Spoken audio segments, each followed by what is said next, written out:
bonjour, bonsoir, bon après-midi, shalom. Ça dépend de l'endroit où vous êtes. Encore une fois, c'est votre frère, le prophète, Dieu merci, Héradi. Le Seigneur a permis que nous puissions encore partager une pensée qui sera tellement bénéfique pour le peuple de Dieu. Je pense qu'il est préférable que chacun dans la vie puisse comprendre le mystère de la particularité. Nous parlerons sur la particularité. La particularité, en fait, c'est un don, c'est quelque chose, c'est comme un talent que l'Éternel a donné à chacun de nous, différemment de la manière qu'il a donné aux autres. C'est-à-dire, il a distribué aux gens d'une manière spécifique. La cause de la jalousie dans le monde provient lorsque quelqu'un ne connaît pas sa particularité. Lorsque quelqu'un connaît sa particularité, il a la capacité de forger ça. Il a la capacité de travailler ça afin d'être excellent dans son domaine. Aujourd'hui, nous avons une maladie de touche à tout. Tu verras quelqu'un, il touche presque partout et il n'a pas une ligne à conduite qui montre qu'on doit les trouver dans tel domaine. La particularité est tellement importante dans tout le plan, dans tous les secteurs de la vie, que ce soit dans la vie quotidienne, que ce soit dans les sociales et surtout dans la spiritualité, précisément dans le ministère. C'est un message à tous serviteurs de Dieu existants sur terre. Pour ne pas être jaloux de la grâce de l'autre, il faut d'abord connaître ce que tu as et ce que tu n'as pas. Le Dieu que nous servons, c'est un Dieu qui a distribué également. Il a fait les uns et les autres comme. Ephésiens 4:11. Ça, c'était une particularité qu'il donnait. Une particularité d'abord ministérielle. Ça, c'est sur le plan ministériel.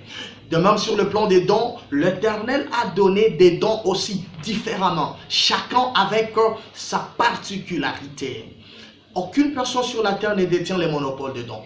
Ce que tu as, quelqu'un d'autre n'a pas. Et ce que ton voisin a, toi aussi tu n'as pas. C'est pourquoi l'orgueil ne pousse à rien, l'orgueil n'ajoute rien.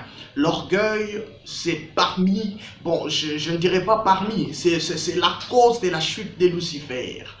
Lorsqu'une personne arrive à comprendre sa particularité, c'est le début de son élévation, c'est le début de son changement, c'est le début même de sa visitation.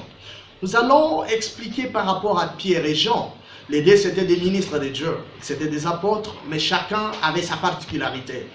Si vous lisez très bien Jean, sa particularité, c'était la révélation de la parole.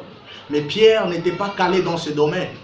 Et vous allez trouver quelque chose de très particulier, ces gens, lorsque même il écrit son livre sur, lorsqu'il écrit le livre des Jean, il commence par, au commencement était la parole. Il commence à révéler des choses, sans même dire bonjour, sans même se présenter, c'est-à-dire sa particularité, bien qu'il n'a pas étudié, ça s'éprouve dans la manière d'introduire son message. Mais vous verrez que c'est quelqu'un qui est assis dans la révélation. Il commence d'abord par révéler des choses. C'est différemment de l'apôtre Pierre. L'apôtre Pierre n'était pas calé dans la révélation, mais il était dans le domaine de la puissance. C'était aussi ça sa particularité. Mais ce que j'aime dans les livres des Actes 3, il se retrouve devant le paralytique. Le paralytique n'a pas besoin de la révélation de la parole. Mais le paralytique, il a besoin de marcher. C'est pourquoi lorsque Pierre est arrivé, il a conjugué le verbe au pluriel. Il a dit premièrement, regarde-nous. Mais après, il a dit, ce que j'ai, je te le donne, pas ce que nous avons. Et si vous lisez très bien, il dira que je n'ai ni or. Il n'a pas dit nous n'avons. Il a dit je n'ai ni or ni. C'est-à-dire, il savait ce qu'il a et ce que l'autre n'a pas. Bien-aimés dans l'Éternel, nous nous combattons dans le roi de Dieu, nous nous combattons dans la vie. Les uns sont jaloux, c'est parce que chacun ne connaît pas sa particularité.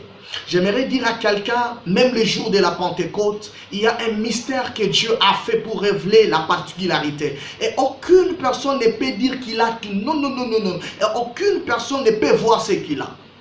Toute personne est obligée de voir ce que l'autre a. Toute personne est obligée de féliciter ce que l'autre a. S'il ne le fait pas, il tombe dans le piège de la jalousie. C'est pourquoi le jour de la Pentecôte, lorsque le feu est descendu sur différentes têtes, aucune personne n'avait la capacité de voir le feu qui était sur sa tête. C'était impossible. Au fur et à mesure que l'homme voulait voir le feu qui était sur sa tête, il allait se retrouver par terre. Tout le monde était obligé de voir le feu qui était sur la tête de l'autre. Ça, c'est la reconnaissance de la grâce, c'est la reconnaissance de la particularité. L'imitation pousse à la limitation. Tu es unique à ton genre, tu es particulier, tu as une grâce particulière, tu as un talent particulier. Forge ça et tu verras la main de Dieu. Que le Seigneur vous bénisse. Partagez ce message, ça peut être bénéfique pour quelqu'un. Que le Seigneur vous bénisse de la part de votre prophète, de votre serviteur. Dieu merci et radie. Shalom. Que le Seigneur vous bénisse. Bye.